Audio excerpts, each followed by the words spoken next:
এদিন গৈছিলোঁ তেওঁলোকৰ সংস্পৰ্শলৈ। ধূলিয়ৰি ফাগুনে বুঢ়াই পেলাইছে সেউজীয়া শয্যা। জুই ফুলবোৰ ফুলি উঠিছে। ঈশ্বৰে সৰজা ধুনীয়া পৃথিৱীখনে সলাব ধৰিছে নিজৰ ৰং।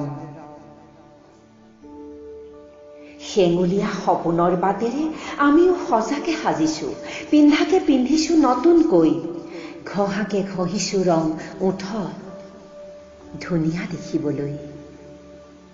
কিন্তু মই নিজকে ধিক্কাৰি দিছো, উৎসাহবোৰক অংকুশ লগাই ভাবিছো সেইসকলৰ বাবেতো মই এবাৰো ভবা নাই, যাৰ সাজিবলৈ নাই শৰীৰৰ অংগ, যাৰে জহে জীৱনবোৰত নাই উৎসৱ মুখৰ সংগ। আমাৰো আছে কৰণীয়, নিতে নিতে জাহ যাব লাগিছে আঘোণমহীয়া আবেলি। সকলোলৈ সুপ্ৰভাত জনাইছো, ভাবিছো কুষ্ঠ ৰোগীসকলৰ বাবেও আমি কিবা কৰিব লাগে।